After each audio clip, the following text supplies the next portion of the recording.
ભાજપ પોતાની પૂરી તાકાત લગાવી રહ્યો છે અને ખાડી અને કોટ વિસ્તાર અને મનોજ જોશી એટલે ગુજરાતીનું ગર્વ અને બોલિવૂડના એક મોટા કલાકાર છે. મનોજભાઈ, ગુજરાતમાં આવીને કેટલું ગૌરવ થાય છે અને ખાસ કરીને ભાજપ અને નરેન્દ્ર મોદી માટે જ્યારે મત માંગી રહ્યા છો? ગુજરાત મારી માતૃભૂમિ છે અને માતા પાસે આવીને તો બહુ જ ખુશી થાય. અને ગુજરાત ભારતીય જનતા પાર્ટીનો બહુ મજબૂત ગઢ છે અને આ દેશમાં અહીંયાથી જ શરૂઆત થઈ છે. આ દેશને નેતૃત્વ સાંપડ્યું છે, ગુજરાતથી જ સાંપડ્યું છે. આપણો ઇતિહાસ છે.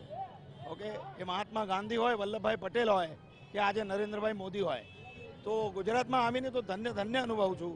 ભલે આ ધમધકતો તાપ હોય, પણ આ તાપમાં એક જરૂરથી વચન છે કે આ દેશને એક સશક્ત સરકાર ફરી એકવાર નરેન્દ્રભાઈ મોદી આ દેશના વડાપ્રધાન બને અને ભારતીય જનતા પાર્ટીની એક બહુ જ મજબૂત અને સશક્ત સરકાર મળે.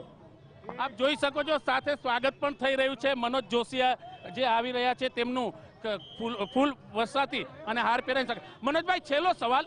સ્વાભાવિક છે કે બિઝી શેડ્યુલ વચ્ચે આપ પહોંચ્યા છો અને જે રીતના કહી રહ્યા છો કે સશક્ત સરકાર બને, 26 બેઠક સહિત દેશની દરેક બેઠકો ઉપર ભગવો લહેરાશે. 100% પ્રજાને ખબર છે કે प्रामाणिक नेता कौन છે.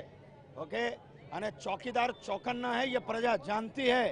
અને દેશની સુરક્ષા માટે, કારણ કે દેશના સીમાડાઓ સુરક્ષિત હશે, આપણું રાષ્ટ્ર સુરક્ષિત હશે તો આપણે સુરક્ષિત છીએ. એક ખાલી આપને કલાકારની ભાષામાં એક લાઈનમાં જવાબ દઈ દો. કોંગ્રેસને શું કહેવા માંગશો ને ભાજપ માટે શું કહેશો?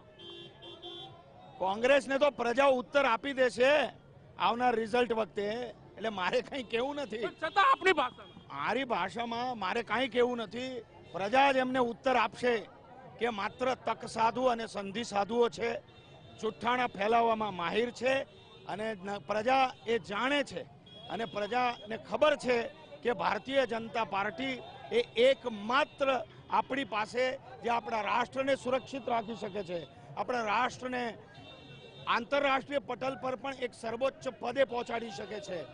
એ નેતૃત્વની જો તાકાત હોય તો એ તાકાત માત્ર નરેન્દ્રભાઈ મોદીમાં છે અને ભારતીય જનતા પાર્ટીમાં છે.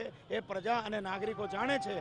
અને આ બધા જેટલા ભેગા થયા છે એ પોતાની દુકાનો ચાલતી નથી. આ બધા એકમેકની વિરુદ્ધ હતા. આ બધા પોતાની દુકાનો ચલાવવા માટે ભેગા થયા છે, એ પણ પ્રજા જાણે છે.